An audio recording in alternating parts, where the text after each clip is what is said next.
your forecast from the First Alert Weather Team.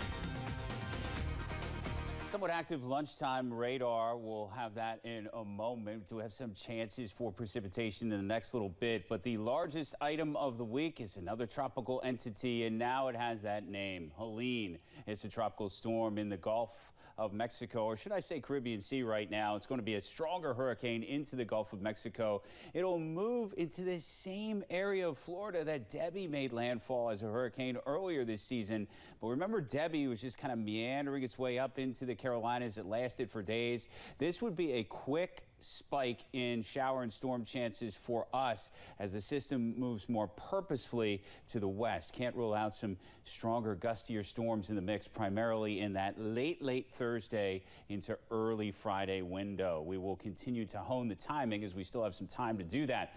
In the meantime, this afternoon, some cloud banks, spotty showers and storms in our corner of Carolina, pushing forward into tomorrow. It's another 4 p.m. pause.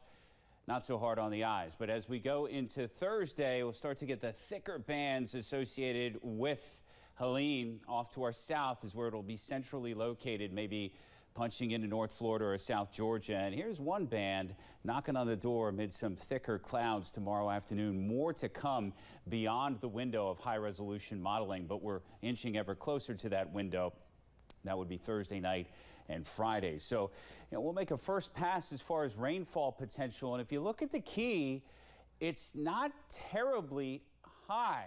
So there's going to be some wiggle room here. But I think when we look back on this, the greater tallies and impacts as far as rainfall will be felt across the Savannah Valley portion of the Carolinas into the mountains as all that tropical moisture kind of jams up into the elevations.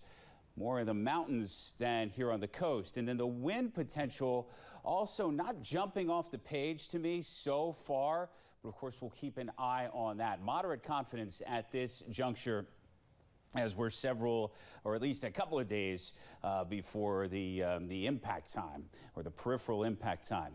Stray, unrelated downpour. Well, that's impacting Whiteville, so we want to be fair about that as we check out the Main and Madison intersection over toward Vineland Station from the JL Powell building. No raindrops in downtown Wilmington, nor reported at the airport. But what we do have is an 82-degree temperature and a steamy dew point of 70. Not like classic fall feels. These dew points are up.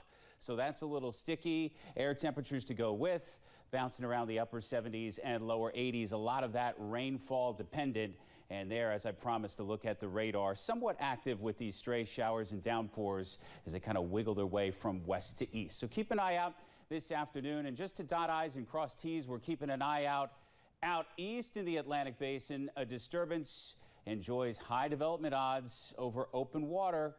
No definable threats with that. But again, Kim, just to dot I's and cross T's, if you will. And that 7-day forecast period will keep you on alert for at least peripheral impacts from Helene. Your 10-day forecast peaks into the month of October. Good for us. Back to you.